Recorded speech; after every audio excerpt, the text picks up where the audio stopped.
I am so glad you convinced me that the family car should be the Defender 110. It is so beautiful inside, it's so comfortable, and it just feels indestructible. Yes, it really is. I've been waiting a long time for the new model to come out. The Defender 110, I'm telling you, it's my favorite car of all times. It's my third one. You know, I have stories of going off road. The guy managed the group. He was like, "What are you doing in this beautiful car?" I'm like, "I'm going off road." He's like, "Are you sure? Because you can use one of ours." And then they look like Mad Max cars. I'm like, "No, no, no, no, we're going to do this." And he was shocked. Wow. Well, it's great because the Defender has been reimagined for 21st century adventure, and its unparalleled off-road ability as well as its robust interior are invaluable whether you're headed towards uncharted territory or just a weekend of exploration. The Defender 110 tackles challenging surroundings with absolute confidence. The SUV conveys strength outside and in, featuring peerless technology like an intuitive driver display and an award-winning infotainment system. That's my favorite part, to keep you connected no matter where the journey takes you. Adventure is unique to everyone, and so is the Defender. Choose from the two-door Defender 90, the four-door Defender 110, or the larger Defender 130 with the ability to seat up to 8 passengers. You'll find uncompromising performance in all three. So pack up and go even further with the Defender 110. Learn more at LandRoverUSA.com/Defender. These days, we're all investors, trying to be smart with our money despite our worst impulses. But at iShares, we believe that deep down inside of every investor is a better investor. One that's just waiting to be let out. Explore iShares ETFs and insights and let your best investor out. Visit iShares.com for more information.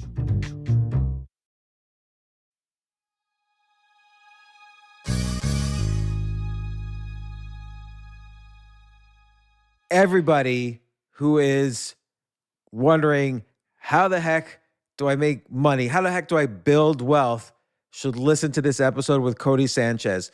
She talks about how buying small, boring businesses is basically the key to wealth. And I believe this. I 150% believe this strategy. And she's done it. She's shown other people how to do it. If you go to her site, contrarianthinking.co, you can learn a lot more. She has her newsletter. She has courses. But she's been in the trenches. She's done the work. She knows how to do it. And has loads of great advice on everything from business to relationships. We talk about all of it in this episode. Such a fun episode. Here it is. This isn't your average business podcast, and he's not your average host. This is the James Altucher Show.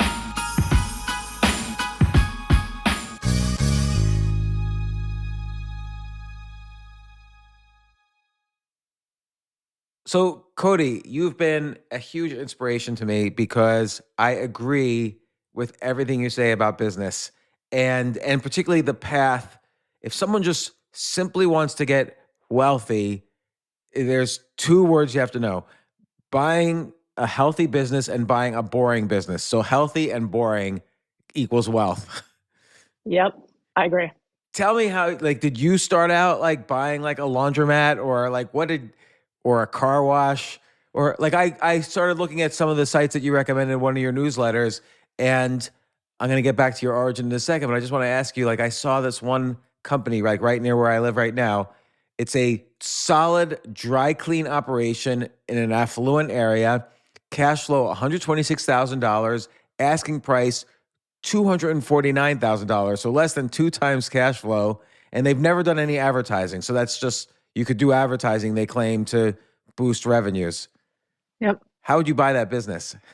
Yeah. Well, a couple things. One, I don't want you to buy a dry cleaning business because they have a bunch of issues with remediation. Big word, but basically, for anybody listening, it just means that dry cleaning usually comes with a bunch of toxins. So if you buy a dry cleaners, you have to do a environmental study on it to make sure that no toxins have seeped into the soil, and you're responsible for that liability. They do say that they pride themselves on an environmentally friendly, non-toxic cleaning operation. So of course I would have to do due diligence on that to make sure it's true. But if that's true, they should have no toxins around. Yeah, typically it's kind of like how people say free range chickens, and what they actually mean is like free range inside a cage. It's like the free range is 2x4. But you're right. So how I would due diligence a company like that is, one, I'd go, what are the main risks in an industry? And that one of the main risks is it really toxic or not? I would do a land study, and I would talk to an industry expert. The second thing that I would do for a business like that is, it's so straightforward. You're a hedge fund manager and chess master, so you're much smarter than me. I doubt it's that, very easy. but It's very easy to analyze the financials of a company in the way that I like to do it, which is basically you look at their tax returns. So for this company, they say they make $240,000 and $100,000 in profit, but I'd go, okay, I want to see your P&L, which is probably really messy. I think 5 to 10% of businesses run a clean profit and loss statement. So I would go to their tax returns and I'd say, well, what did you pay the government? Because you're probably not overpaying the government. And then we would negotiate somewhere between the tax returns and their P&L for the real purchase price. And then the other thing you'd want to do, because you probably don't want to manage and operate a dry cleaning facility. Actually, it's my passion. Oddly. Yeah, mine too. No, I think that the part that I'm always careful about, and I want to make sure I don't say it the wrong way, is there's some belief that when I say you can bring an operator into business, it means like free money, no work, passive income. And that's not the case. The case is you can have an operator or a manager of the business and you can supervise them just like anybody else. And so you just want to make sure there's enough cash flow in there, where if right now it's cash flow on 120K with an operator already in it, and you get to take home that 120, or put a little bit more in advertising, et cetera, and allow them to do the day-to-day, that might be a cool acquisition. Or for somebody like you might have, like me, I had my mom run a business. I've had my dad run a business. I've had my brother run a business before. It's an interesting way to get other people in your life involved in businesses without the startup, failure porn. Let me ask you, just as like a side question, did you ever find a point in your life where suddenly realize all your friends and family were working for you? Yes, actually a few times. Because that's happened to me, and I don't know if it's a good thing or a bad thing. Like I lost 75% of those friends. Really interesting. So my mom definitely never wants to work for me again. It was not her cup of tea. My dad and I still work together. He likes it. My brother and I still own assets together, but I gave him his first job out of college, and he ran a business that I had for a number of years.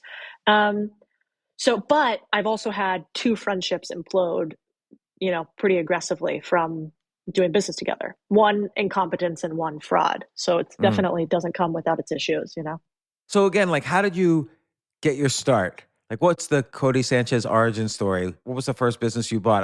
I know there was a story before that too. Like, you were a journalist. You went down to Mexico. You really did amazing things, researching human trafficking and all that stuff.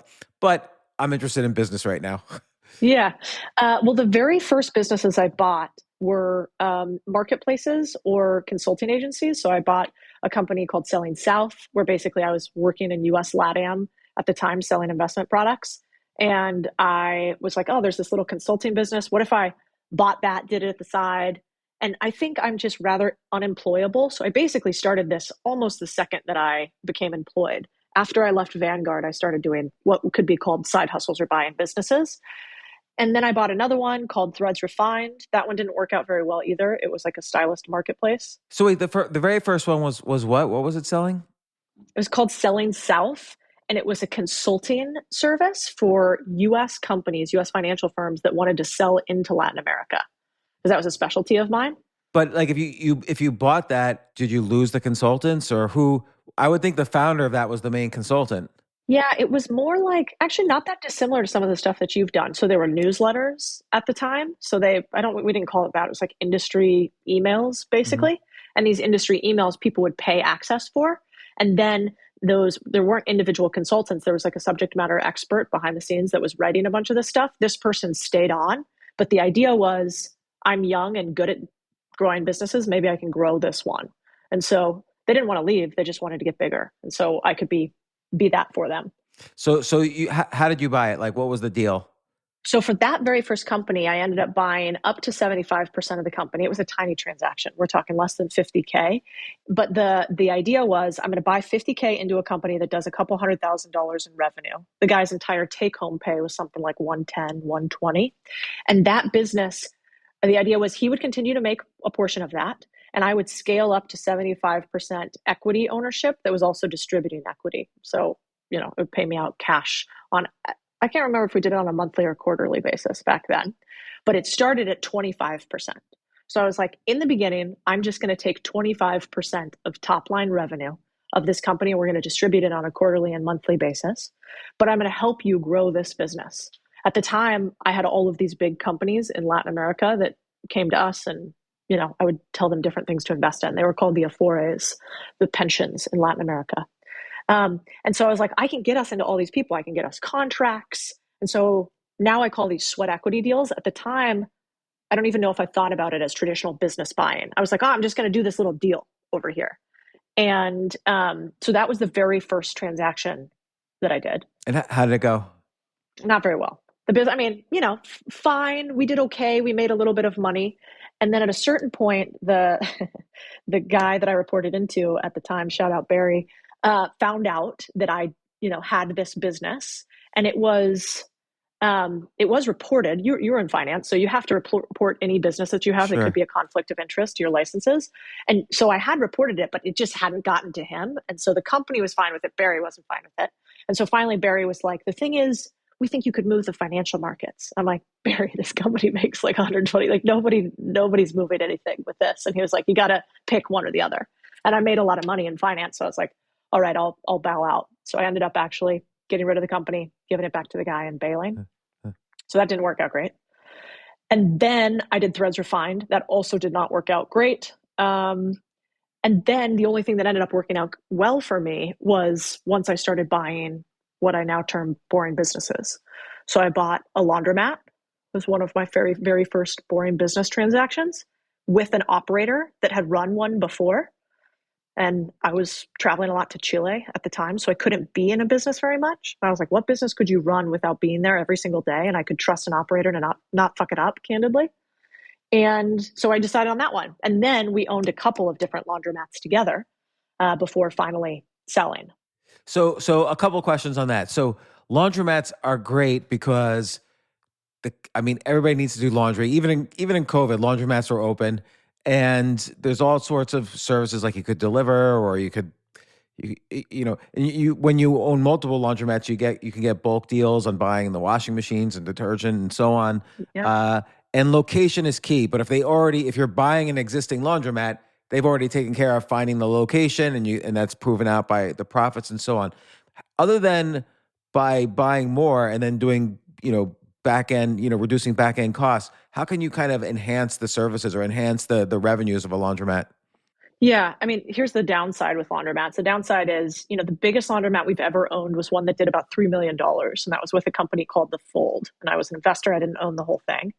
And that company got that big with one laundromat. It was a mega laundromat. So not the ones like in New York City, you go in, there's 15 to 20 machines. This one is huge. And that got so big because of wash and fold. The real margin is in wash and fold, where you go and you pick up and you drop off laundry for people who don't want to do it themselves. And so that business got pretty big through wash and fold, which is how you could do that. There's lots of little fun things we do in our laundromats or we've done over the years. Like one of the most important things for any small business is reviews. And so the biggest reason why somebody comes and uses my laundromat versus another is obviously not brand. It's like, is it really close to me? Is it trusted and safe? Are the machines going to operate? And do I even know it exists? And so the easiest one to solve for is, do I know it exists? And so we have a huge process around reviews, everything from, tech services. There are all these SaaS tools that can help you with that, like Service Titan or Jobber. And then we kind of have fun in the community. So since this wasn't my full-time job and we had a little bit of cash to play around with it, we would do lots of things. Like we did book drives. So we would have books out for people if they came in. We would do free coffee and partnerships with the other small businesses next to us. We would do a Taco Tuesday if we were next to a Mexican store. And so if you came into the Mexican store and did this, and then you brought off laundry, you got some sort of discount. And so You could do those small things, but the problem is you're not going to make a $50 million laundromat unless you own hundreds of them. And so I think it's a good gateway drug business to business. Let's say they had $100,000 in profits. Okay. And then Yeah. what would you typically buy it for? Like 2 times cash flow, like $200,000, maybe some seller financing in there, meaning, you Yes. would pay off the original owners over time because their only other choice would be to just shut it down if they wanted to move on to something else. So they'll take your deal. So maybe you would put $100,000 down for $100,000 cash flow business and then pay them the other $100,000 over 3 years or something like that. And so you could still make a living. Like someone who does this could make a living. 100%. Well, that's one of the biggest reasons I talk about it, because I think we've gotten obsessed with this idea that we have to be Silicon Valley multi-millionaires, and the average person doesn't even want that. They want to have enough cash to go to their kid's baseball game, have a business that they get to run that they like, and not have a ton of volatility or risk like you and I have had in our careers. And so Yeah. I think a laundromat is a very straightforward way to do that. My first laundromat transaction was like $100K. We bought it for like, I don't know, it was doing $60,000 to $80,000 in cash flow, and we got it for that amount because we had to renegotiate the lease. It was old equipment, and but then we got that business up to maybe mid $150,000 $180,000 in annual profit. But the beautiful part there is this. Then when you go to sell, if you can buy a laundromat that's only doing $67K in profit, and you could get it to $200,000 in profit or $150,000 in profit, then you can go and sell it for more like 2 to 3 to 4x. And so you can also make more money on the exit. Yeah, see, this is a very important concept that people don't realize. The business value doesn't go up linearly with the profits. You bought something for 1.5 times cash flow, but if it gets bigger, you could sell it for, like you say, 3-4 times cash flow. So you get the profit expansion and the multiple expansion. And then if you buy multiple laundromats, it could go up to 5 to 10 times cash flow at some point. So this is like like everybody says 9 out of 10 businesses fail. Laundromats don't really fail. Like or a good existing laundromat or in a community doesn't really fail. So if you buy 5 to 10 of them, like you use the cash flow from the first couple of businesses to buy other laundromats, you're going to probably make, let's call it $1 million. Like that could be your first million. Just a very clear path to that. 100%. Like, one of the first. How long would it take as an employee to do that? Well, Mike, who ran some of our first laundromats, inside of 3 years, that was a business doing $950,000, $970,000 in revenue because we bought a bunch of laundromats. And that was before somebody opened their big mouth, me, and started talking about this publicly, laundromats actually had a lower valuation. And so there's a little bit of a laundromat bubble, which is funny. But back then, nobody, like if you had a business that only made $67,000 in profit, nobody wanted to buy that business because that's a shitty job, right? And so if you don't understand multiple expansion, and if you don't understand ability to do value add and ability to do roll-ups, you're not going to buy that business. And so we got some great transactions and then grew them slightly. And all it is private equity 101 done at the micro level, done at the tiny level. Oh, this is totally true. Like I will tell you, back, I think it was about 13, 14 years ago, I looked into buying laundromats. I was seriously looking at laundromats in the Bronx in New York, like that were selling. You should have done it. I know I should have, but there's a lot of should haves, a lot of things I always try to do. But it's really great because there are websites that tell you which laundromats are for sale. You can go visit each one to see, what locations are good and what kind of work you need to do to improve them. And it's just a solid business. And like you say, there's various ways to make sure that the exit is much higher than you would have thought initially. So it's a good way to get started. So what other boring businesses did you buy? Like, what did you do next?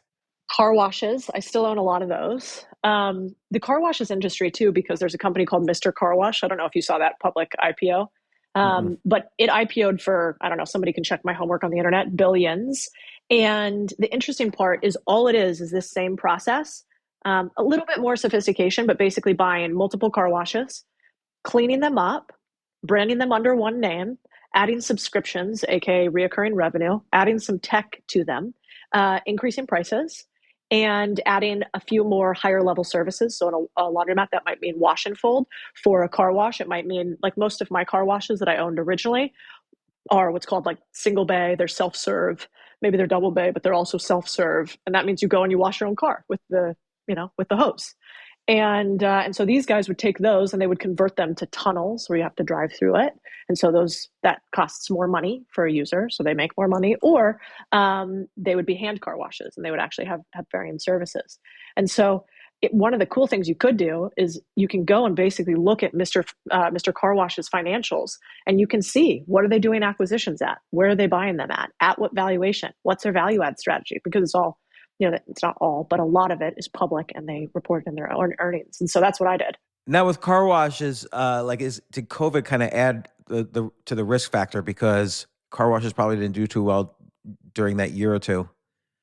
Car washes were an essential service. Really? How about them apples? Yeah, laundromats too. But people didn't probably need to.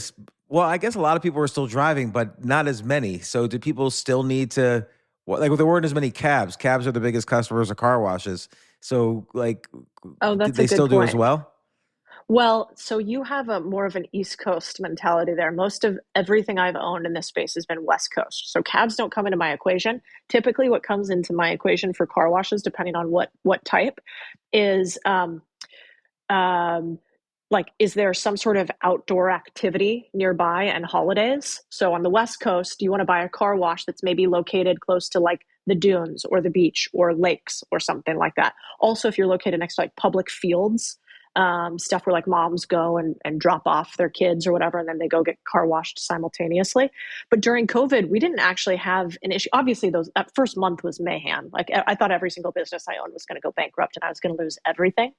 I was really invested in cannabis then too. Owned a bunch of cannabis companies with my partners, and so I was like pretty convinced we were going to be broke. And Now, was that but paranoia coming from the cannabis itself, or? probably, it had nothing to do with the copious amounts I was using at the time. Yeah, it could be. And also, at that time in California, I was living in San Diego at that time. It was extra crazy because it was, California was obviously aggressively locked down. Were you in New York for that, or did you go to Florida? I was in New York for a part of it, and then Florida because they didn't really lock down. So I made that switch. Yeah. So it actually didn't hurt us at all. And the other thing that I thought that was one of my concerns, I don't own any car washes in California anymore, but I was concerned that they were going to cut off our water access because, they're very water conscious in California. And so we had to do all these studies as an industry to basically show, in fact, when you use a car wash, you have to have this process to recycle the water. And so they're more environmentally friendly than you using hose outside your house. And so how was the first one like cash flow positive? Like, what was the first deal on that? yeah, the first one was a single bay car wash. So cash flow positive, came with real estate, small transaction. I don't buy businesses typically that aren't cash flow positive in that portfolio.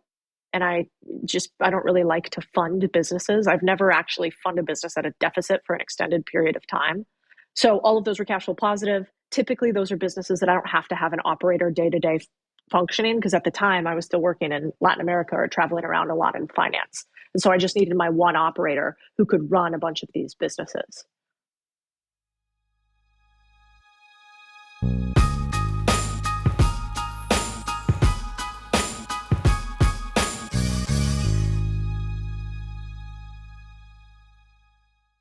Oh my gosh, I love these clothes. Mizzen and Main. That's Mizzen and Main. It really is the most comfortable work clothes.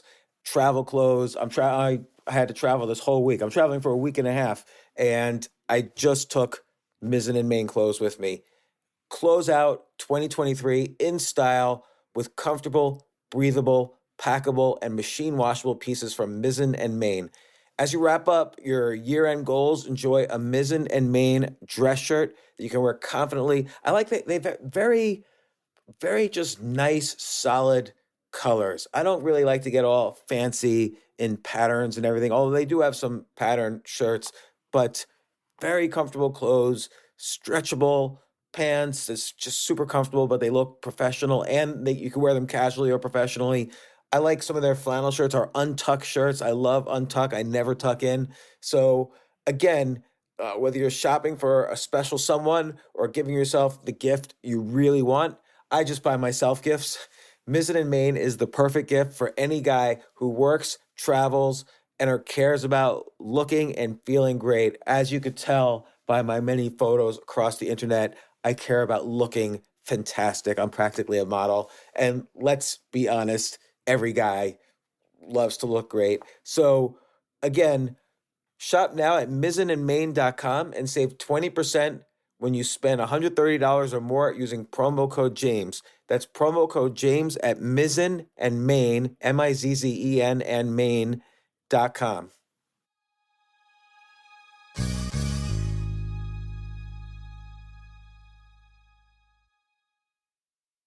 You know what I love about fantasy sports is that even though I'm not going to be a great basketball player or a baseball player or a football player or whatever, I feel like I get to participate and make decisions and use my knowledge of these different leagues or these different sports to compete.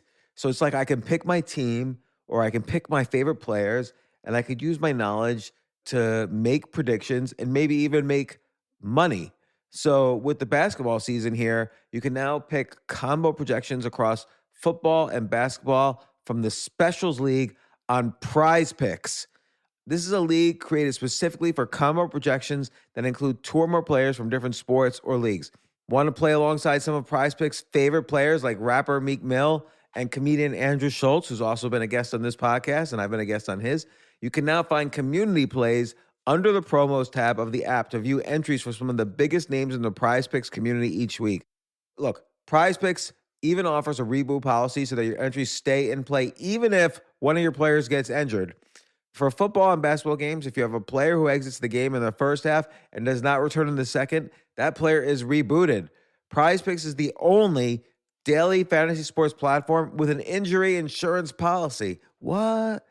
So I love playing it. I love anywhere where I can use analytical ability with my interests to demonstrate some skill and maybe make some money. And I like the game-like aspect. I do wish they had chess as a category on prizepicks.com, but I'll settle for what they've got. Maybe I should make my own fantasy chess league. But in any case, I love Prize Picks. Go to prizepicks.com/James. Use code James for a first deposit match up to $100. That's the easiest $100 you're ever going to make. So that's prizepicks.com/James and use code James. Daily fantasy sports made easy.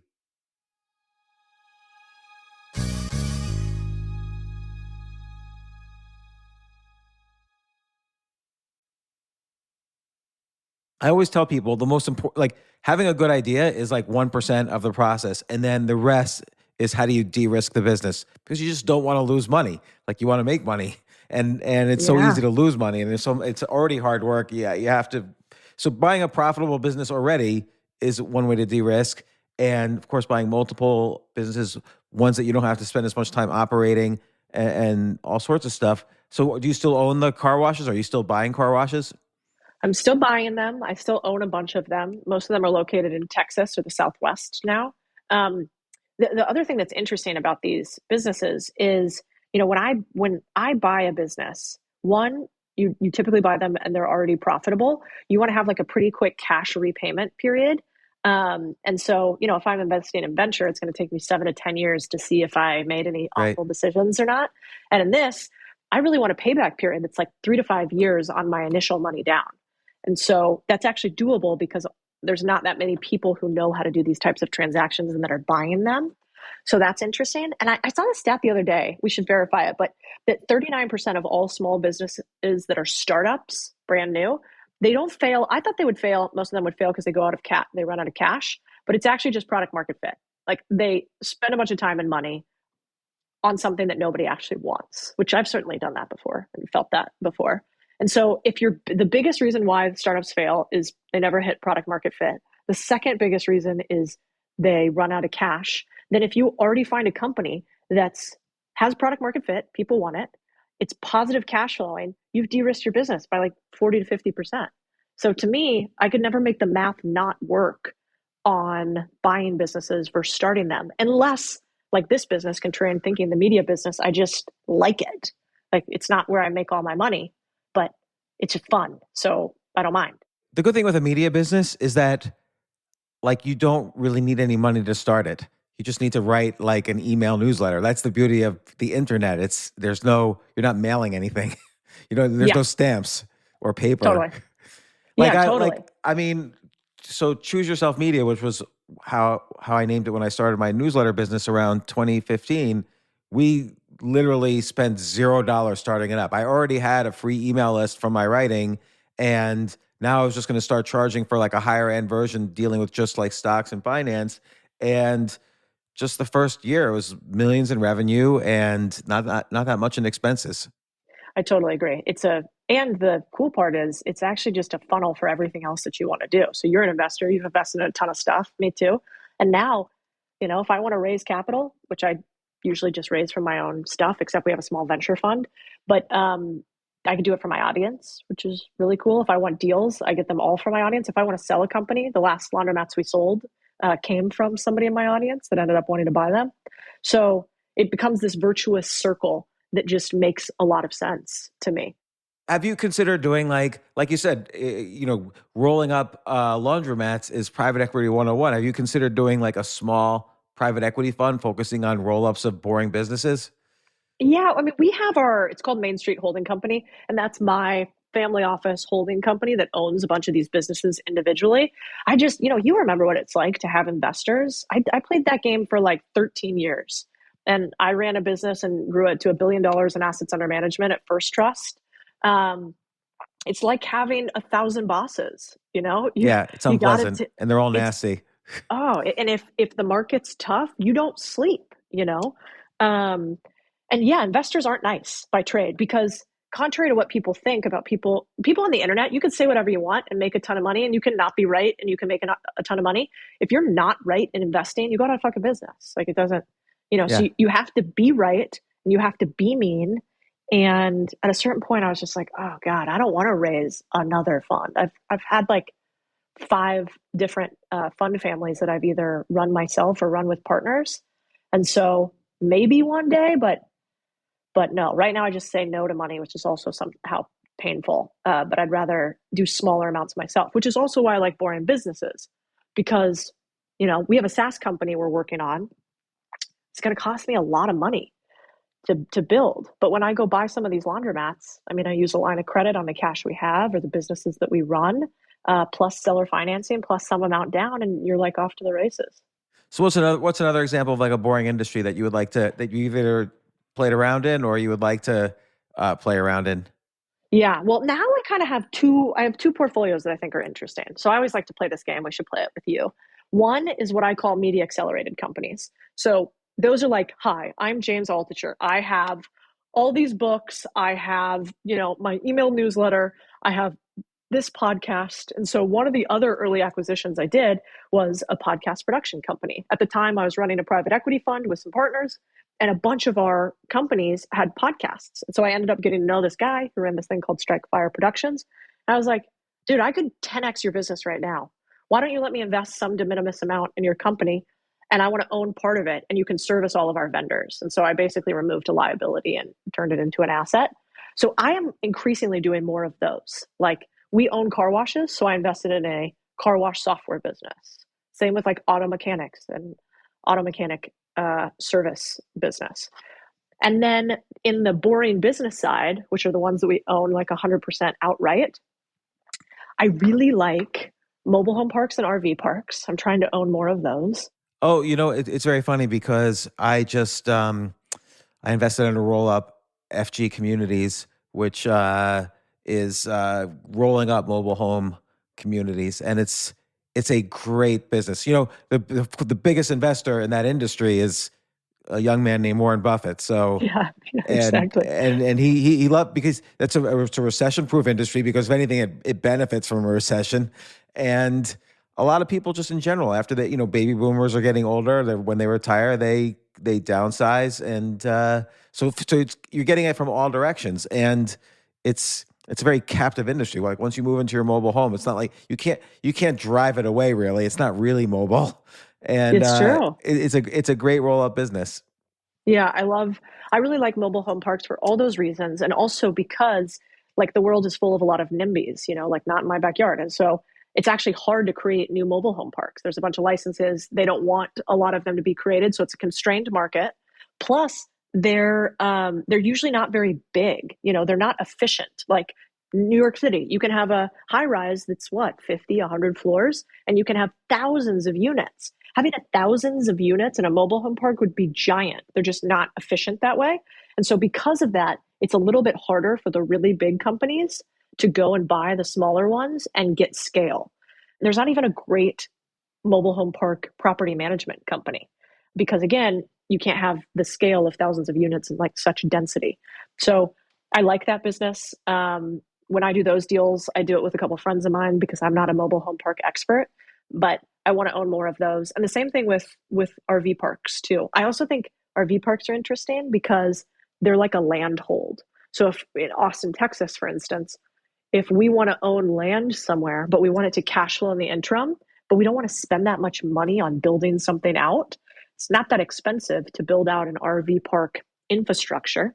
And then we might just own that for like 5 or 10 years. And we know that it's going to appreciate at some point, and the use case will be something better than RV parks. I've looked into the RV park businesses as well, and those are great because there's a lot of just homes will say, "Hey, use my backyard." We'll set up like something for 1 or 2 RVs, and those aren't even businesses. And you could buy the small RV parks for like 0, but the multiple expansion goes up very quickly. RV park with like 50, 60, or 100 RVs, the multiple becomes incredible, and it gets really worth it. One thing, have you ever considered like not campgrounds, but glamp grounds, so that high-end camping in a kind of near a national park, something like that? Those are great businesses because you could buy the land, or you could whatever it is, buy the land, and then you could rent those out like $150 a night, $100 a night for a tent that costs you nothing. Like you don't have to build a house. I know. I have this friend, Rob Built. He's on the interwebs and YouTube, and I keep trying to talk him into. We own a couple of plots of lands in varying places with RV parks and not. But I'm like such a finance nerd at some point that I realize I'm actually not that good at branding and coming up with cool ideas. And somebody else decorated the office all nice. I have an idea in here. It looks awful out here when I do it. And so my RV parks are like pretty standard. They're nice. They're upkept well, but they're nothing super fancy. That might be something we do in the future. But Rob, for instance, will build like a crazy tree house that charges like $500 a night. Yeah, and you see those. There's like an Airbnb for glamp grounds. I forgot what it's called, but like the tree houses are people go crazy for. But I like your philosophy too. Like the great thing about an RV park as well is you need an operator, but you don't have. You could maybe pay the operator nothing because if you just let them live there for free. That's the wild part. And I always think it's so interesting because people on the internet always love to tell you the reasons why this stuff won't work. And I'm like, well, fine. You keep telling me why, and I'm going to keep profiting off of it.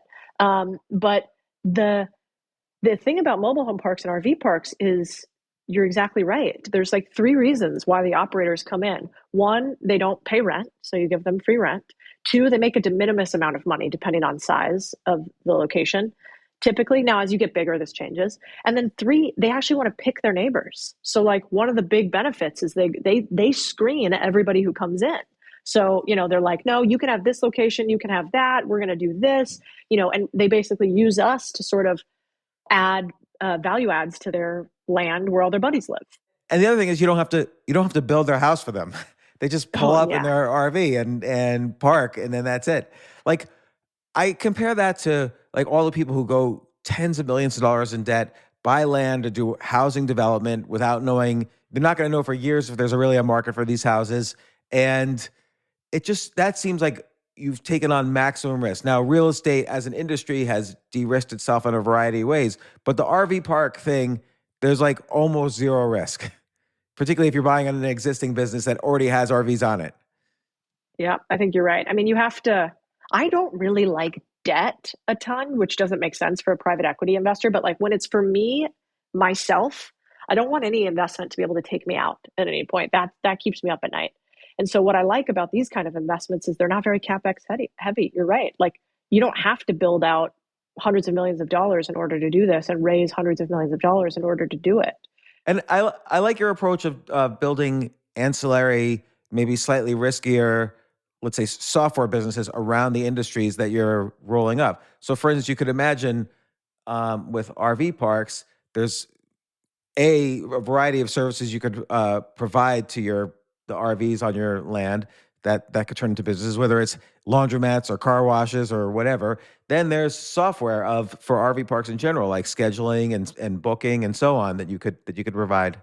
That's exactly right. Yeah, we bought a company called Approachment, and the company, all it basically does is have 24/7 available chat with real humans, also augmented by AI, and then like a little bit of a data backend about what's happening with your chats, how the conversion is looking, whatever. Because our small businesses, we realized, what's the difference between one handyman and another handyman? It's just whoever responds to you faster that has good reviews, right? Like, that's who you're going to go with. You're not going to do a lot of due diligence on who your handyman is. So the biggest likelihood of you to close business that is a small business owner is just respond faster. It's literally like the number one hack to do more sales in your small business. And so I was like, well, how can we just easily oversee all of our small businesses and how fast they respond and do it with, kind of cheaper labor? And that was this company, Approachment. And so we bought that company because we want to plug it into all of our underlying companies so that they can respond immediately to leads. Now, was that a more expensive purchase because they probably viewed themselves as a tech company and they wanted like a tech valuation and so on? Yeah, that one wasn't, but it's such a small business. So we bought that business for $75,000. I think it was $60,000 down, and then another $15,000 after he transitioned some of the software to my operators. But the reason that was so cheap is, one, we kept the operator on. I think he still has 5% of the company. His name's Mike. We kept him on. He owns a bunch of businesses. So this was just one small one of his. And again, common thread, I suppose, is we were like, we're going to grow this so much bigger. So originally, if you could imagine, when you got into the back end of Approachment, it's kind of a clusterfuck. There was like, everything was manual. It was a software company, but not really. And, there was a ton of processes that weren't right. And so, we have this guy, Willard, who sort of focuses on tech for us. And so he got in there with Rod, the operator that we inserted, and basically took out 60% of the manual processes and inserted technology into it. And so because of that, we can now handle a lot of scale. Now, don't get me wrong. I actually don't love, one, I'm not an expert on buying SaaS. I'm figuring that out now as we go. And two, I don't love buying companies that are that small that need, what you and I know is called a turnaround. Because the problem with that is turnarounds take a lot of work. And so I wouldn't recommend somebody does that for their first deal. But let's say you own like a bunch of laundromats, a bunch of car washes, a bunch of RV parks, and now you buy this business, and suddenly all of your businesses pay that business $1,000 a month for their services, and so now you have a tech company with all these revenues, and now you can go out to Silicon Valley and raise money. Hey, we have this AI customer service company, and it's got 50 clients of small businesses. We want to take it to the next level, and it seems like you can get real multiple expansion there just by throwing in all of your companies as clients to that. 100% plus audience. That's why it's so powerful. I mean, we bought part of another company called Viral Cuts, and that company just does video production. It's a service-based business. And so it's just an agency, right? But we have too many clients for them to be able to take. So we waitlisted it, but our businesses get priority. So I think most small businesses, like, again, we already talked about one thing that they don't have, which is they don't respond fast enough. The second thing that they don't have is social proof. And so one of the best ways to get social proof is actually video, because it's now searchable on Google in a way that it wasn't. And there's ways to go viral with, I have a friend who went viral with just counting the coins out of his laundromat and car wash. And so there's all these ways to go viral, and then you can use that to get more reviews. And so we'll see if these are smart strategies. We've only started the Media Accelerated business in like the last year and a half. I really like this idea though, because you have a built-in client base with your bread and butter businesses. So, and it's just moving money from one business to another. It's not like you're not really losing the money. So Yeah. I mean, we stole this strategy from Amazon, right? That's all they do. They just go down their vendor list and they go down their vendor list and their competitor list. And they basically say, which of these should we own or buy? And so I said, why don't we do the same thing? Let's just look at our P&L, see what we spend money on, and which of these should we buy? And I can't buy Amazon, but maybe I could buy some other smaller ones. So that's interesting. So what does Amazon bought that was, something they spent money on? I guess like AWS, they spent money on storage, so they built that. Yeah, I mean, we could go look. They've done like close to 200 transactions. Oh, diapers.com they bought way back in the Yeah. day, like 2008. And then totally. They also bought obviously Whole Foods, which would be a competitor in some way, shape, or form. I always thought they bought Whole many. Foods to turn them into warehouses, but that actually doesn't seem that smart. So they probably use it for the grocery. Oh, interesting. Yeah. I don't know. I mean, look at these, like Egghead Software. I'm assuming they needed some of that for the back of their tech stack. What else did they pick? Custom Flicks, smallparts.com. So that was probably a competitor to them. ShopBop, competitor also. Text Pay Me, which I would assume, that probably added functionality to their payment system. So, I think, look, it looks like they've done 116 transactions that are public.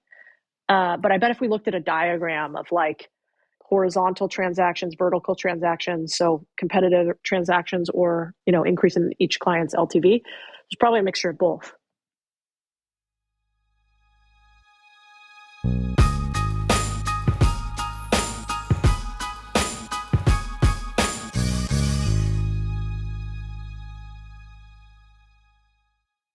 This is such a valuable service for all business owners, big businesses, small businesses, doesn't matter. I wish I had this in the many different businesses that I've started.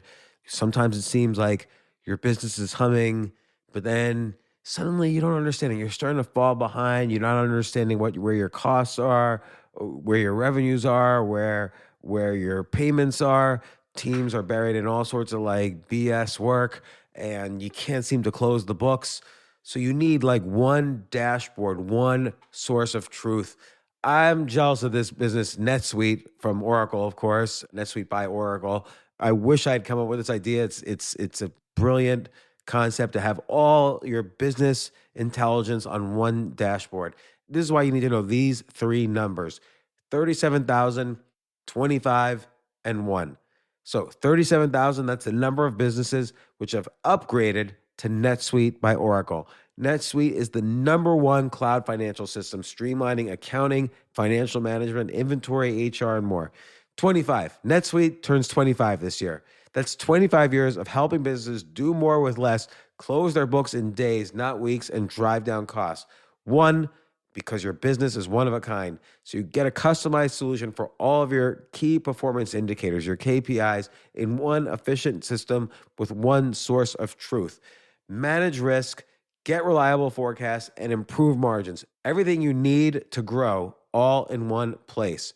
So right now, download NetSuite's popular KPI checklist designed to give you consistently excellent performance absolutely free at netsuite.com/James. That's netsuite.com/James to get your own KPI checklist. netsuite.com/James.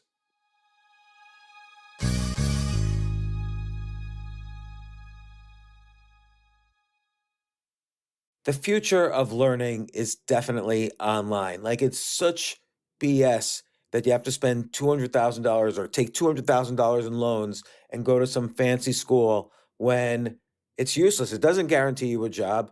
Most employers, including me, do not care about degrees or grades or anything like that. We want to care that you love what you're doing, that you know what you're doing, in some cases that you have experience or that you're willing to learn.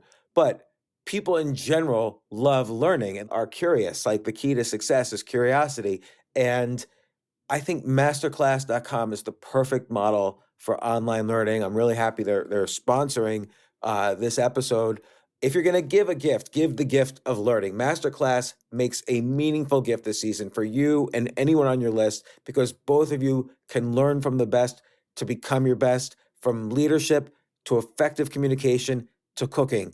Let me tell you some of the classes I've taken. I've taken comedy from Steve Martin. I mean, can you believe I can take a class from Steve Martin on comedy, or Judd Apatow, my favorite comedy director? I could take an actual class from him on writing. Wolfgang Puck on cooking. Dan Brown on writing, or Judy Bloom, who's been on this podcast, on writing. By the way, Wolfgang Puck also has been on this podcast. It's such a pleasure. I try to take classes all the time from masterclass.com. And whether you're watching Masterclass on TV or listening in audio mode in the app or on their site, the quality speaks for itself. It's like these Masterclass instructors are your own personal mentors that are going to help you reach the next level. How much would it cost to take one-on-one classes on comedy from Steve Martin or on chess from Gary Kasparov? You just wouldn't be able to do it. But it would cost hundreds of thousands of dollars. With a Masterclass annual membership, it's $10 a month. Memberships start at $120 a year for unlimited access to one-on-one classes with all 180 plus Masterclass instructors. So it's not just $120 for one instructor. You get all 180 plus Masterclass instructors.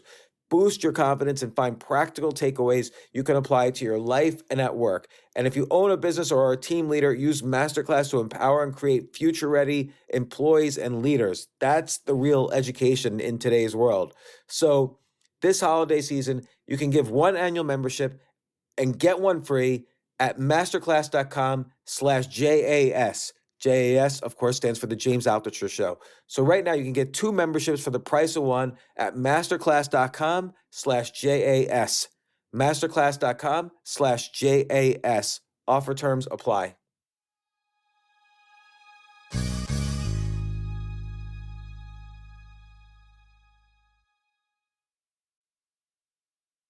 Where have you found like your biggest risks in buying these businesses? Like, let's say the laundromats or the car washes. Like, when have you been afraid? Yeah, that's like, when have I been afraid in my businesses? One, I don't like one business that I bought. It was one of the ones that I was friends with the guy, I got defrauded on. So like where the risk in the business is, I was going to say, I was going to even prompt you. Was that the time you were, because with the people is the whole risk, really. it's always, you're right. It's always people or maybe government regulation. Those are the two, like, again, if they stopped my ability to run my car washes because of water or because of COVID, those are the 2 times where I was like, oh my God, we might go out of business. And same thing in cannabis. Like I was like, oh my gosh, they're going to, outlaw this. So I think I have a lot of government fear. Were you buying like cannabis stores or like retail outlets? Everything across the sector. So we owned like packaging companies, we owned product companies, we owned distribution, we owned software. How'd that go? Well, the first 2 funds went awesome. And then thankfully the third fund, I was like, I just feel like this market's so frothy. Remember that? That was like 2019 and cannabis was like, it was huge. Yeah. And But then it kind of fell apart all of a sudden in terms of valuation. Massive fall apart. So thankfully our very first fund was in like 2014. I think that the guy who started the company started it then and I was an investor. And so the first 2 funds did great. And then thankfully I didn't participate in the third. I left the company and started doing my own thing. So I think cannabis is hard right now. I still think the asset class makes sense, but it's hard to make money when the government taxes you to the level that they do. I think there's just too much government regulation there. Like you're completely reliant on government regulation. Yeah. And you're competing against people who have zero taxation and zero regulation. So that's super hard. Plus, I've changed my stance a little bit on it. I used to think that there was nothing wrong with cannabis, that it was like, why wouldn't we legalize it just like alcohol? Now I'm a little worried about how high the THC levels are in some of the products. I don't love that. I'm not sure that's good for society, but. What about service businesses? Like, again, if the business is the people, like let's say you buy a company that does plumbing, is there a risk that the people leave after you buy the company? For sure. So typically a lot of this, all the risk comes down to doing the due diligence up front. It's kind of not that dissimilar to real estate in that like you make your money on the deal. So like, here's how people screw up in buying businesses. One, they take on too much debt, like a big SBA loan or something like that. And they don't realize things like debt service, like interest rates, what the variability on that could do to the business. And they run out of cash. And that's how things can go really sideways in buying businesses. So I'm super thoughtful on how I finance the deal and making sure, every time you buy a business, you're at an information disadvantage. The owner of the business has run the damn thing for 10 years plus. And they've run it largely in here. It's not written down. It's not processized. And so no matter what, they know more than you. And so you have to negotiate to a level where you go, the thing is, you know way more than me. I'd like to believe that everything you say is true, but I don't know. And so because I don't know, I have to do the deal differently. You have to give me more cash in seller financing, or I have to have holdbacks. So you say that you do 300K. I think you only do 100K, but I'll pay you your amount if it shows that we do 300K. And so debt is really, really risky. And the other thing that's risky in the business is time. Yeah, it gets it's straightforward, money and time, just like everything else, right? And so if you take over a business and you don't have in your contract that people need to stay on board, otherwise X happens, or the operator has to stay for a certain amount of time, otherwise you pay less money for it, then that can certainly be an issue. And so like walk through your process. So where do you first find the business? Are you like scouring the websites? Like, like I was just looking at one of the websites you recommend, bizbuysell.com. Yeah. Do you like just scour those for looking for good, solid businesses, or what's the start? I typically don't do on-market deals like that. So the way that I like to buy businesses is a couple things that are easy. There's so many ways to do this, but let's just take like a super easy way. One, I think, is your personal P&L review. So like, what do you already spend money on where you could get to the owner that you might be interested in buying that business? And can you start a conversation? So that for somebody listening could be as easy as, oh, I pay my cleaning lady by Venmo every week, or I pay my landscaper by Venmo every single week. I know they're the owner of it.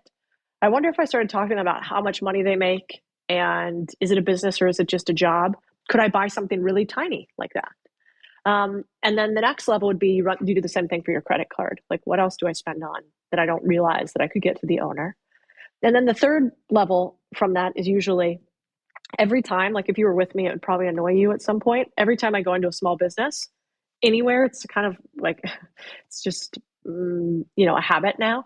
But I'm always like, oh, this is so great. Are you the owner? Who's the owner of this place? Like, tell me your story. What's going on? And so everywhere I am, I kind of can't help it. And so you should try this sometime. If you're ever in a group of owners, ask a group of owners, raise your hand if you own a business. They'll raise their hand. And then go, okay, keep your hand raised if you would sell your business at the right price and the right terms. And what do you think the answer is? Like, everybody's like, yeah, for sure. Hands still up. And so business is painful. And so a lot of these business owners have been doing it for 10, 15, 20 years, and they're just ready to sell. So everywhere I go. And really important that most people don't know the statistic, but something like 70% of businesses don't sell when the owners are done. They just shut down. It's wild. I've really tried hard to find a statistic that I felt super comfortable with, but I think you're right. I think it is something like 50 to 70% of businesses just shut down. And that's like my little story about one of the reasons I even started doing this is because my Uncle Eb. I mean, you can look it up, Eb Holmes Plumbing, and he had this company for decades. And when he got cancer and he started getting sick, the company did millions of dollars in revenue, $5 to $6 million in revenue, probably $1 to $3 million in profit. And he shut the business down. He had no idea he had a sellable asset. It actually cost him money to shut the business down, as opposed to being able to sell for millions, which would have set his wife up for life. And so it happens all the time. Yeah. So it makes it easy to begin the negotiation when their alternative is zero. Yeah, 100%. I mean, let's say you didn't, you said the guy who runs your podcast is his name Jay? Yeah. Okay. So let's say like how I bought that first podcast production company is I was on a podcast like this with somebody listening to one of our portfolio companies and I knew the guy. And so I was like, hey man, you run this company? What is this? You have a podcast production company? That's cool. Like, how much money does that make? And oddly, people answer that question like all the time, especially if you go first, like, oh yeah, like I run a small business, we do less than $1 million in revenue, but it's really interesting, sometimes hard, sometimes not. And then you ask them, they'll tell you. And he was like, yeah, but I hate sales and marketing. I'm so good at production and running this, but I hate selling it. And I was like, I would hate running it, but I like selling things. And so that was how I got that first deal. And I think particularly if you have a a built-in client base. So you have two built-in client bases. You have three. You have companies that you own, you have companies that you're invested in, and you have your newsletter audience. Right. So you're able to, I should probably do this more with my newsletters. Like, it is a good idea. Jay, Yeah, you we could brought. probably start your own podcast production company. Yeah, there you go, Jay, and give James half of it. Um, Jay's so greedy, he won't give me even 1% of it. No. I will give you 0.5%. Thank you, Jay. I would appreciate that. So you'd have to be meaner, James, and I negotiate know for more. I'm too nice. I'm like, Jay, do this. Spend less time on my podcast and make a ton of money and don't give me any of it. Yeah, that's not good. I don't like that for you. But I do think that I think there's so many ways people could do this continuously. And in fact, I hope they do, because the funny part is, like, all the big boys do it. This is how, so they end up buying all the little things and aggregating them. And I don't think the process is that different for those of us that could do it one-on-one.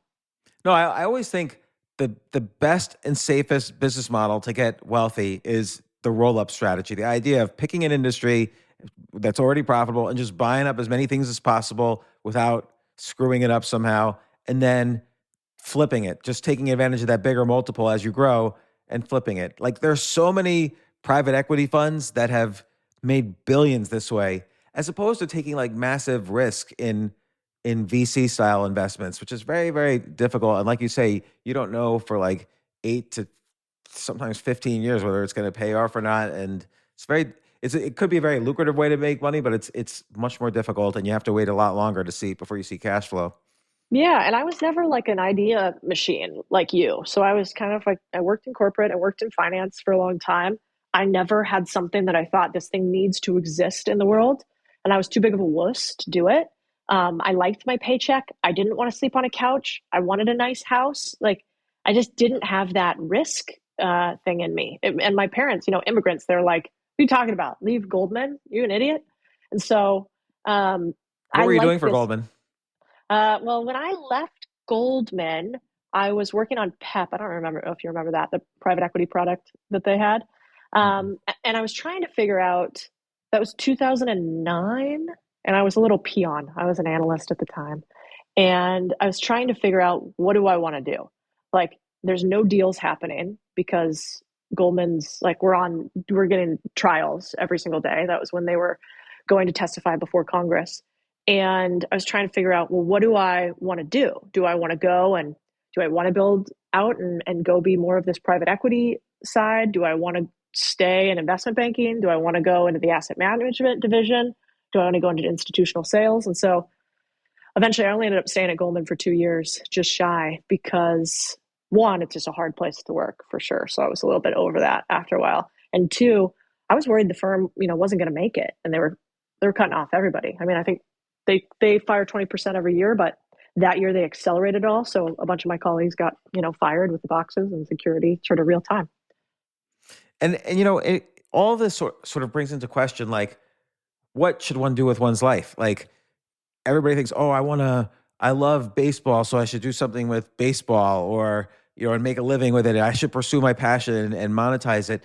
But you could be passionate about rolling up boring businesses, making them successful. You don't have to operate the laundromat. Like you say, you can find operators or people to help you with that. And so you could really kind of focus on the parts of business that are enjoyable. And it doesn't have to, you don't have to check the box on, oh yeah, I love laundromats. I love finding the right detergent for things. And like, it doesn't have to satisfy not all of it has to be joyful. No, but I don't know how you feel about this, but I think every business is the same. Every business is a widget business at the end of the day. You have marketing and sales, you have finance, you have operations, you have product, you have customer service. And so every business has these 5 components to it. And so a laundromat is actually not that dissimilar from a media business. It's just they have a different widget that they sell. And so if you like the game of business, which is really just problem solving in a way that makes you more money, and hopefully gives you a better reputation and helps the people that you serve, then I don't think it actually matters. If you like the game of business, who cares? I have just as much fun running some of our super boring businesses. In fact, I have way more fun running our boring businesses than I do our SaaS companies. The SaaS companies are like, phew, for me, because you can't really see what's happening because I'm not a back-end engineer until they get there. I'm not smart enough to understand all the intricacies of that business. I can't really get my fingers in it, but I can see what we do with the laundromat. I can see the changes that we make if we buy an RV park. Also, the SaaS business, you're taking a risk on product market fit. So you might buy this thing that people just don't want, and then you're screwed. Now, you might say they want it because your businesses want it, so that's a Yeah. good indicator, but you just don't know if it's like $100 million business or a nothing business. Yeah, I agree. Well, plus, I've met so many billionaires by now just from being on the internet. It's like a weird thing that I never would have thought of as a kid. And man, not very many of them are very happy or would I want to change places with them. And a lot of them got there from SaaS companies, the ones that I've met, or from doing these giant, huge transactions. I don't know. I like money. I want more of it. I'll play the game of seeing what it feels like to get to $1 billion. But I think most of us actually just want businesses that we can have some ownership in, and that we can actually see and touch and feel in some way and have some measure of success. And so I've always associated with that a little bit more. Well, I think they look at the kind of three components of what makes up well-being. I mean, this is from in the field of positive psychology, and one of those components is freedom. And so if you think about it, money doesn't necessarily get you freedom. Like, you could have $1 billion and still be trapped in a loveless marriage, or buy all these big houses and jets, so you're still in debt, and your businesses are always on the brink of losing money because of the debt, even though they're worth over $1 billion. So, or you could have all these cash flow positive businesses, live in a nice place, go on vacations, not have to operate as much as you thought you were going to have to, and that's freedom. Yeah. Yeah, I totally agree. Yeah, and then you get to build from a place of simplicity. I also think, in life, everything just becomes more and more and more complex. And one of the joys in life to me has been making things slightly more simple. And so I really, if somebody says like, oh, this is like some patent pending technology, we have intellectual property, I'm like, the thing is, I'm not your lady. Find somebody else for that. I want it to be so easy I can explain it to my grandmother. And if it's not that, then there's already enough risk in business and execution and humans. And so I'd rather take the risk on that than innovation risk. I'm glad other people take innovation risk, though. Although the media business is interesting because it's somewhere in between, like a boring business and a too risky like software business. So the media business, you could be profitable right away. It's just you start your newsletter or a course or whatever, and if it sells, you're making money right away. And there's something extra about it, which is that you're building this personal connection with your readership or your listeners, and I find that to be very pleasurable. Like that. So another component of well-being is community, and it builds this community of like-minded people. They subscribe to what you believe in, and they're willing to communicate about that and talk about that, and you learn from them and they learn from you. And that's a very pleasurable thing as well, I think. Yeah. Well, when I was in finance, I looked around at the other MDs and partners and their lives, and I could not see myself in any of them. I wanted no part of 5 to 7 divorces, multiple fast cars, nights out at Tao. It just was not interesting to me. And then when I look at the people that I work with now in the media and the people we get to serve in media, it's just, for my ego at least, it's more satisfying. It's really cool. I'm sure it's the same for you. You get these emails from people that tell you how amazing you are, that you did this and this and you changed their lives. Let me tell you, your LPs never tell you that you changed their lives ever. I will tell you one time when I was running a fund of hedge funds for several years, and one time I was up 13 months in a row, and I never heard from anybody, which was great. I didn't expect to hear from anybody, but 13 months in a row, I had positive returns. And then one month, the 14th month, I had a negative month. I got a call from every single one of my investors, like, what is going on? Is this, are you a fraud? Is the market collapsing? I could have told you that this was going to be negative this month. Like, why? You should have you should have called me. And I was down 0.5% that month. So, and I got a call from everybody. So that's actually the month I decided to unwind things and shut that particular fund down, because it was just so obviously like not a friendly business. But you're right. Like, I love when something I produce like helps somebody. Like, people always say to me, like, well, I started writing about stocks in 2002, and people would say, well, why are you writing about this? Why don't you just do it? And I was doing it also, but but I just loved writing about it, and I was making money from the writing, and it was a good diversification for me at the time. And I was building that skill set, and I was meeting people. I built a community around it. Like a lot of my friends now are from that period.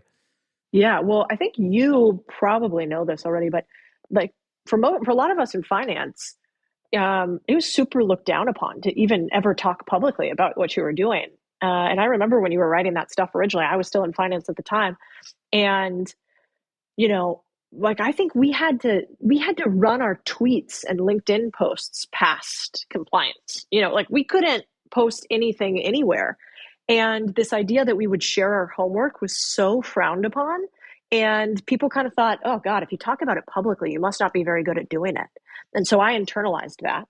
And then at some point, I got over it. But it took a long time for me to think, no, it's okay to tell other people about the secrets that we kind of learned in finance or the practices we have or however you want to say it. And I need to do a math model on this, but if you're smarter than I am at this, so you could do this quickly. But Again, I doubt that. You So- already. I'm going to stop you right there because you've already used words like de minimis, which I have to look up later. So I don't necessarily think I'm smarter than you. okay, well, you'll have to teach me chess later. I'm incompetent. So, when I look at the returns that you could make, how much more money would you make if you were taking 2 and 20% of the things that you did, or if I was taking 2 and 20% of all of the people that I raised money for to buy the boring businesses, as opposed to if I teach some people or talk to some people about how to buy boring businesses? Well, if I teach some people how to do it, I don't know, max I could probably get them to pay is like $10,000 a year, which maybe is a lot. But if they then go and execute on that business and they make 100,000, $1 million, $10 million, I would actually much rather monetarily have the 2 and 20 on the ROI. And they would much rather learn it and keep all of that than on the fund model. Average return in private equity is 8 to 10% per year would be great. And maybe you could have some funds that are averaging 15 to 20%. That fund model is going to make you, the GP, the fund manager, rich, but it's never going to make the investor rich. You already have to have money, and it just grows your pot. And so I think that's why it's hard. I think for me, that was what the hard part about raising money for funds is because when you're raising money for a company, you could say, look, I'm raising money at a $3 million valuation, but eventually this could be worth $1 billion. So that's an easier sell than, oh, I'm raising money for a hedge fund. I think I'll do better than the average hedge fund. So the average hedge fund does 7 or 8% a year. Maybe I'll do 9% a year. No one's getting excited about that.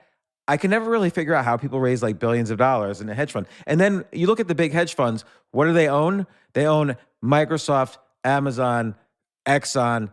It's like, and then they're charging 2 and 20 on something that everybody could just do by themselves. Like, I just think it's a whole scam industry. So, yeah. Every time I look at the K1s, I always get a little chuckle. But, and I also think, as investing, so much of the world pre-COVID, now I'm going to sound like a conspiracy theorist, but like pre the pandemic, I sort of believed everything everywhere, I think. And then when that all started going sideways, I started looking at things differently. And that was right about the time that I started talking about stuff online because I thought, well, this is ridiculous. I could make all the money and make generational wealth, or we could talk to other people about it. I could have more fun. They could make the money. And then I don't have to have a bunch of LPs again. That'd be kind of fun. And then I realized, oh no, of course Wall Street isn't incentivized to do that because they want you to keep making 2 and 20. Plus, they don't want to teach you ways to do seller financing because the bank wants to get the interest rate. They don't want you, the seller, to get the interest rate, and they want to be the middleman. Plus, they want to IPO you eventually. And then the same thing. I mean, everywhere you look in institutions, you can just get disenfranchised really easily. Yeah, look at the typical bank, right? They want to manage all your money and put. There's the whole model like for conservative investing, put 60% in stocks, 40% in bonds. That means 100. That means they get to manage 100% of your money and take a fee on it, as opposed to like a smarter way to invest in stocks is keep 80% in cash, and for stocks that you think could go up 10x, 20x, put 1% of your portfolio each in that, and then you'll probably do much better than putting 60% in stock, 40% in bonds, being subject to the whims of the market every year and paying, a huge amount in fees to the bank. But of course, that's what the banks want you to do. They make transaction fees, they make fees on how much money you have with them. It's just insane way you have to basically shut down all the institutions to kind of think independently. You really do. And even, then they want to actually go use your money to do the thing that you should be doing, which is let me go lend to small businesses because I'll take a percentage of that revenue. And oh, by the way, I'll also take that capital and I'll invest it in pooled securities that'll go and buy the small businesses. And so, yeah, I got really disenfranchised with the whole model. I mean, not to mention when you go deeper, you're like, fuck. So the average employee gets an increase of 3 to 5% per year if they're lucky. Let's say you're exceptional. You get 8 to 10% per year. Okay. But you have the highest tax bracket with no ability for deductions as a W-2 employee unless you have outside activities. And then you compare that to like, well, maybe I go and I put my money in funds. Okay, you're going to make 8 to, if we're really being generous, 20% per year. Or what if instead you just bet on yourself?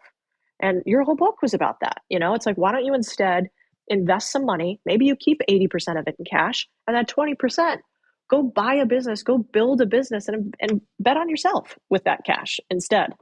Exactly. So let's use one of your courses as an example. What's the course called that teaches you how to buy a business?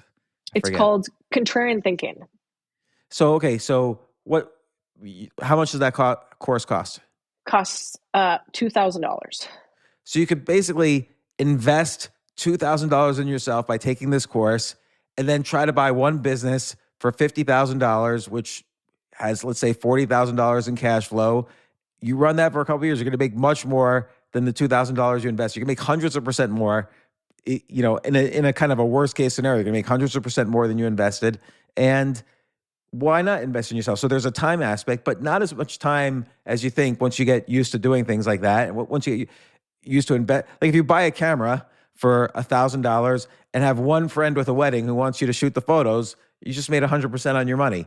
So again, it's if you could properly invest in yourself and understand that, how to do it so it doesn't take as much time as you think, you're going to be much more successful. I keep trying to tell my kids this, but they don't understand the concept yet. So they become, waitresses and other things that they're just working by the hour, and it's brutal. And I keep telling them there's so many other ways to do it. I think they just don't kind of hear it from me yet. And I'm not very pushy about it. Like I say, look, whenever you want to hear about it, now I just direct them to other things. So like I direct them to your newsletter where they can maybe see someone like them who does it, and they can learn from that. Yeah. I mean, I think especially for kids that age, what they should be doing, they should definitely go and bet on themselves, because the worst thing's that's going to happen, as long as you make sure that you use debt carefully. Debt is like the only thing that is the asterisk to buying anything, which is just you have to be careful how you finance it. But as long as you make sure that you're careful with that asterisk, what's the worst that's going to happen? You're going to buy something, you're going to do it intelligently, you're going to learn a shit ton, and it might take up more time and energy, and it might not work. But by the end of that transaction, I can pretty much guarantee that you're going to walk away a totally different person. And I certainly did. Those first 2 businesses that I had that didn't work out, then I knew how to do deals. And like that ability to do deals has 10x'd what I ever would have made if I just kept doing it for other people. It's very valuable. Like to use the phrase, the art of the deal is very difficult. And it takes a couple to understand the language of doing a deal. And I don't mean like the vocabulary of it, but just kind of like the flow and rhythm of a deal and the psychology of it. Like all these things come into play. You have to be a better version of yourself to get better at deal making. Yeah. And it's interesting because then, like, take your newsletter. So the great thing about, like I said, you have to become a better version of yourself. You're able to then now contribute what that means. Like you have an article about, or a newsletter issue about, 12 steps to a good marriage. Because obviously when 2 people are living like alternative lifestyle, you're buying businesses, you have to work really hard, you have to, do all these things, just every marriage in general has its complexity, but then a more offbeat kind of lifestyle leads to a more offbeat kind of marriage. You're going to have issues, and understand. And now you're not just the business person that nobody knows about. You have a newsletter with a community where you're able to express, this is what I've learned from the ups and the downs, from the failures. And by the way, you have a very good style. Like in that article, you mentioned how first you got a divorce from somebody and broke their heart, and it was very difficult for you. And, your mom's crying. And so it's a good way to begin it. You draw everybody in, and then you give very good advice on, how your current marriage, stays afloat even during tough times. Like I really like those ideas. I like the idea of like, if you're watching TV together, sit next to each other and touch each other, even if you're just watching TV. It's very good advice. Most couples don't do that. And you have your whole team acronym. What's the E again? What's the whole acronym? Yeah. So team, actually, I stole it from my therapist, so I can't take full credit for it. But by the way, half my newsletters I steal from therapy. So don't give your therapist credit. Like, she's never going to read your newsletter, so you're okay.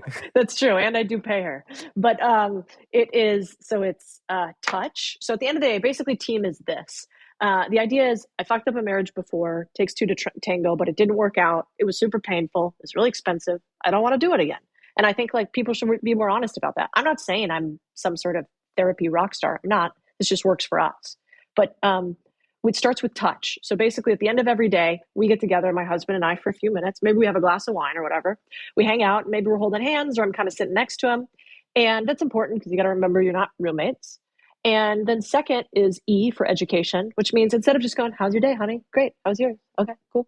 You're like, what's one interesting thing that I learned today? And we actually think about it. So it'd be like, James told me this today. And isn't that interesting? And we would share. And then it's appreciation. So even if I'm super mad at him, I might be like, I really appreciate that you took out the trash today. You can't repeat appreciation because then it becomes meaningless. You have to keep coming up with new ones. But one thing you appreciate about the other person. And then lastly is metrics. So we try, and I'm not saying we do this all the time, but we try to not do those little nags throughout the day. Like, God, what, your coffee cup, you're this, you're that, you're whatever. If it's not catastrophic, then we write it down or save it for later. And at the end of the day, we go, it really is kind of bothering me that lately you leave your underwear everywhere. And when you're not aggravated and heightened by it, and when you're not getting nagged all day, it's just easier. Then at that point, by the end of the day, you're like, you know what? That is kind of annoying. Okay, cool. I'll work on that. And so that's team. And we try to do that at least, I would say we're pretty good at doing it about 60% of the time.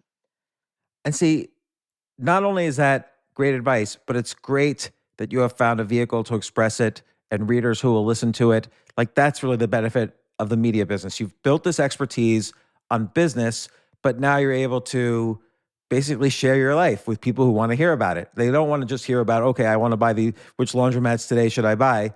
They want to hear about Codie Sanchez. And that's the reason to build a newsletter business, is to take all of your skills and all the things you're learning, and because it's all linked. You can't run a successful business unless other areas of your life are performing as best as they can. So and true. That's not always true. Like with every business, I'm sure there's like billionaires out there who treat everyone like shit and somehow succeeded. But in general, like, the easiest way to success is if all parts of your life are humming along smoothly, and you're able to express that with the media business. I'm sure you that's the one thing you'll probably do the longest, is my guess, is your contrarian thinking and the newsletter and the courses and so on, because you get real other benefits from that other than just the money. 100%. Well, also, I think in this world today, attention is our most precious commodity. And the weird part about attention, I was talking to my hairstylist the other day about this, and I was saying, gosh, it's so bizarre how styles come and go. We were talking about plastic surgeon and whatever. And I thought about it. I don't have a problem with the Kardashians. I actually think that from a business perspective, they're genius, and there's so much I would want to learn from that. From an ethical and moral standpoint, I happen to have like a different set of things that are important to me. Not better or worse, just my own version. But think about the trickle down effects of their attention. So their trickle down effects are so intense that when a member of that family gets a certain type of surgery, or in this specific instance, when they go from being bigger and curvier and Brazilian butt lifts to now super skinny Ozempic, what does society do? Well, a bunch of the other people right underneath them go and kind of follow their homework. And so then society actually starts changing the way they look because of one person's ability to capture our attention. And so once I started seeing that, I thought, one, the universe hates a vacuum. So it's good there are people like you in this world that are creating content that, in my opinion, is maybe more morally useful or ethically useful for a cohesive society. And then two, if you are a business person and you see that, you go, wow, you can't even measure actually what the impact you could have from a business perspective of attention in the way that we used to measure PPC with ads. And so I Yeah, think you're right. that's interesting. I haven't been writing as much lately as I used to. I used to write like every single day, and now it's much less frequently. But I've been thinking of scaling that up again. So we'll see. Maybe you just convinced me. You should. Do you still do your 10 daily ideas? I want a Oh James yeah, Altucher idea notepad. that I always do. So Now that you that I need would one on boring businesses. Like, which ones are you going to buy for your ecosystem? I've done the boring business list before, actually, several times. And particularly when I was looking into the laundromats and campgrounds and things like that. Would you do a restaurant? Uh, I'm a little bit of the answer is no. I hate restaurants. I don't think that those are good businesses. Just from a numerical standpoint, they fail a lot. They have Yeah. spoilage. They're hard to run. They have, in my belief, one of the hardest employee bases to manage. That Yeah. said, I do own a percentage of a couple restaurants, so I'm a hypocrite. But they're not my favorite business, and I would not do it as a brand new business for sure. I think also probably the multiples are too high because they're a little bit more fashionable than a laundromat. Right. Well, and the build out costs. Like I invest in this. It's a restaurant here called The Well that I own part of, and the build out cost for that location, like that's $1 million build out. And then the problem with it is they're kind of like hotels. Like every 3 to 7 years, you got to redo the whole thing. I don't have to redo my whole car wash in 3 to 7 years. That'd be crazy. And so it's just a level to operations that I don't want because I'm not the world's best operator. If I was, who's the guy that owns like Shake Shack and all that, Danny Meyer? If I was Danny, yeah, go into restaurants because he's an animal at it. He's so good. But you and I are probably better at investing and media. There, I think it's hard to compete with me. I'm pretty good at both of those things, but definitely not operating. Yeah, I am. I have never been able to operate. The first thing I've ever done in any business that I've either bought or started is find someone to run it. So, Right. Yeah, me because too. I don't really like returning phone calls, and you need to be able to do that in order to operate a business. It's true. Do you still do that thing where you don't respond to emails? Yeah, I don't. But then you either have to respond to emails right away, or you have to respond to emails a really long time in the future, because then people forget that they were upset at you for not responding, and then it's like such a pleasure. Then they have to hear from you, like, "Oh my gosh, it's been so long." So my biggest technique is I respond on average like 7 years later. So. Because then, I'll respond as if they wrote to me yesterday. So I'll like, sure, let's have lunch, and then they usually get a kick out of that, and they respond, and the relationship starts fresh again. I actually got to look at when we first DM'd on Twitter because I feel like that might have, it wasn't 7 years because I've been doing this long enough, but I gotta go see if I have a famous James 7 year response. But I Yeah, kind of like it because I honestly, it's not that I'm a jerk. If I get distracted enough to respond to all the emails and text messages, I will get nothing done. I'm not capable of responding to everything well. yeah, and if you feel obligated to respond, you just feel bad about yourself at the end of every day. So Right. I do feel bad that I don't respond to people, but I've kind of just built it into my personal ecosystem that it's going to be fine. I'm going to respond later at some point and it'll be all good. Like I'm going through a situation now where I didn't respond to some guy for a long time and I could tell he got upset and I felt bad about it, but I just didn't want to respond while he was upset at me. So I waited and now it's all good. So now I responded and it's all great. He's like my best friend now. So That's uh hysterical. so Codie Sanchez, where could people subscribe to your stuff? This is so great. I hope you come on the podcast again, but where can people find you? Contrarian Thinking .co is where all of our free newsletters, we have two, one on boring businesses, one on just money and financial freedom in general. And then any of our courses and stuff is in there. And then I'm Codie Sanchez on all the interwebs. Plenty of like free stuff and all of that too for people who want to dabble their toes. But this is a Yeah. blast. I love your tweets. Like people should definitely follow you on Twitter. People should definitely follow your newsletter and on and on. So yeah, thanks again, Codie. I really appreciate it. I've been following your stuff for a long time, and I'm so glad we had a chance to do this. I'm so glad I responded to you. Well, I've been a fan for years. I'm glad you were one of the first people in finance to break out from not just doing, but also teaching. So thank you for that. Thank you.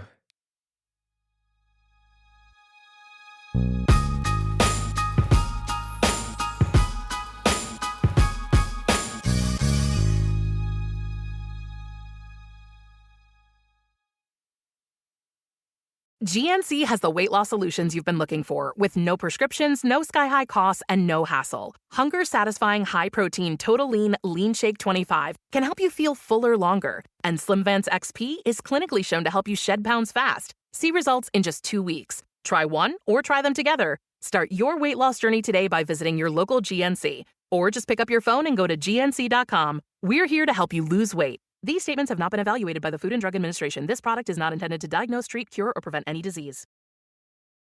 Entresto, sacubitril valsartan tablets, is the #1 heart failure brand prescribed by cardiologists and has helped over 1 million people with heart failure.